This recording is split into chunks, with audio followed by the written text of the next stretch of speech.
Assalamualaikum warahmatullahi wabarakatuh. Pada video kali ini saya akan mempresentasikan hasil makalah saya yang berjudul PPN, PPNBM, PBB, BPHTB, dan Bea Materai untuk memenuhi tugas 13 mata kuliah perpajakan dengan dosen pengampu Bapak Wirmi Eka Putra, SMSI. Sebelumnya perkenalkan, nama saya Widyawati Mokhtar dengan NIM C1C020111, mahasiswi Program Studi S1 Akuntansi Fakultas Ekonomi Bisnis Universitas Jambi.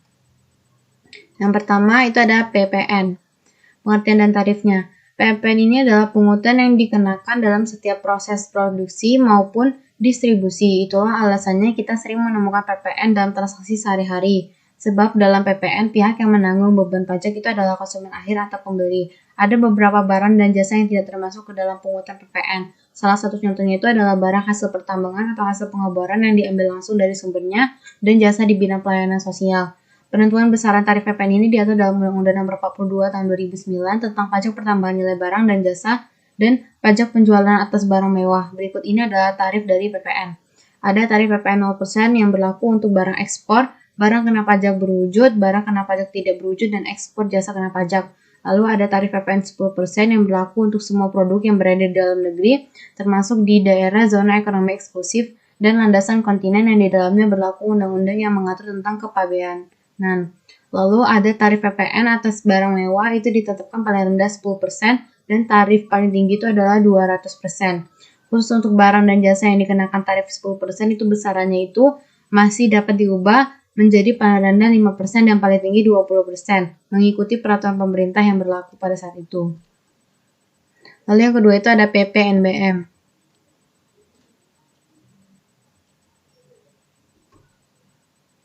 Untuk pengertian dan tarifnya, ada pajak penjualan atas barang mewah atau PPNBM ini merupakan pajak yang dikenakan pada barang yang tergolong mewah dan dilakukan oleh produsen atau pengusaha untuk menghasilkan atau mengimpor barang tersebut dalam kegiatan usaha atau pekerjaannya. Salah satu alasannya itu kenapa pemerintah menganggap bahwasannya PPNBM ini penting itu adalah untuk mengendalikan pola konsumsi atas barang yang tergolong barang mewah.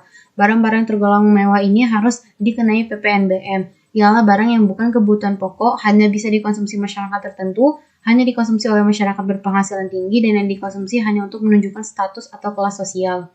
Menurut Pasal 8 Undang-Undang Nomor 42 Tahun 2009, tarif pajak penjualan atas barang mewah ditetapkan untuk paling rendah 10% dan paling tinggi 200%. Jika pengusaha melakukan ekspor barang kena pajak yang tergolong mewah, maka akan dikenakan pajak dengan tarif 0%.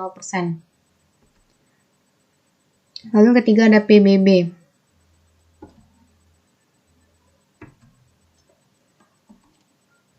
Untuk pengertian dan tarifnya, pajak bumi dan bangunan ini adalah pungutan atas tanah dan bangunan yang muncul karena adanya keuntungan dan atau kedudukan sosial ekonomi bagi seseorang atau badan yang memiliki suatu hak atasnya atau memperoleh manfaat daripadanya. Contoh objek bumi itu adalah sawah, ladang, kebun, dan lainnya.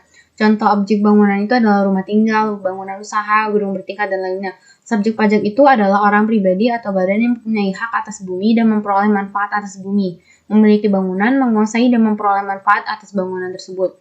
Namun, objek pajak tersebut itu harus memiliki kriteria tertentu yang tercantum dalam Undang-Undang Nomor 12 Tahun 1994 tentang pajak bumi dan bangunan, yaitu objek pajak yang digunakan itu hanya untuk kepentingan umum di bidang ibadah sosial, kesehatan, pendidikan, dan kebudayaan nasional yang tidak mencari keuntungan. Digunakan untuk kuburan, hutan lindung, lalu ada hutan suaka alam, wisata. Objek pajak yang digunakan oleh perwakilan diplomatik, konsultan atau badan atau perwakilan organisasi internasional yang ditentukan oleh Menteri Keuangan. Tarif pajak bumi dan bangunan ini berlaku sejak dahulu hingga saat ini dan masih sama, yaitu sebesar 0,5%. Lalu yang keempat itu ada BPHTB. BPHTB sendiri itu merupakan pungutan atas perolehan hak atas tanah dan atau bangunan. Pungutan ini ditanggung oleh pembeli dan hampir mirip dengan PPh bagi penjual, sehingga pihak yang penjual dan pembeli itu sama-sama memiliki tanggungan untuk membayar pajak. Keberadaan BPTHB ini dikenakan kepada pribadi atau badan karena perolehan hak atas tanah dan atau bangunan merupakan perbuatan atau peristiwa hukum yang mengakibatkan diperolehnya hak atas dan atau bangunan oleh pribadi ataupun badan. tarif pajaknya itu ada 5% dikali dengan dasar pengenaan pajak, yaitu NPOP dikurangi dengan MPO PTKP. Lalu seperti diketahui besarannya NPO PTKP ini di masing-masing wilayah itu berbeda-beda, namun berdasarkan Undang-Undang Nomor 28 Tahun 2009 Pasal 87 Ayat 4 ini ditetapkan besaran paling rendahnya itu adalah 60 juta untuk setiap wajib pajak. Lalu yang kelima itu ada bea materai. Bea materai itu adalah pajak yang dikenakan atas dokumen yang bersifat perdata dan dokumen untuk digunakan di pengadilan. Sedangkan mengutip dari halaman Direktorat Jenderal Pajak, bea materai ini adalah pajak atas dokumen yang terutang sejak saat dokumen tersebut ditandatangani oleh pihak-pihak yang berkepentingan atau diserahkan kepada pihak lain jika dokumen itu hanya dibuat oleh satu pihak. Menurut Undang-Undang Nomor 13 Tahun 1985 tentang bea materai, disebutkan itu kalau fungsi materai itu adalah pajak dokumen yang dibebankan oleh negara untuk dokumen tersebut. Jadi pada dasarnya bea materai ini adalah pajak atau objek pemasukan kas negara yang dihimpun dari dana masyarakat yang dikenakan terhadap dokumen tertentu. Subjek bea materai ini adalah pihak yang menerima atau mendapatkan manfaat dokumen, kecuali pihak yang bersangkutan menentukan berbeda. Jika dokumen dibuat secara sepihak seperti kwitansi, bea materai terutang oleh penerima kwitansi.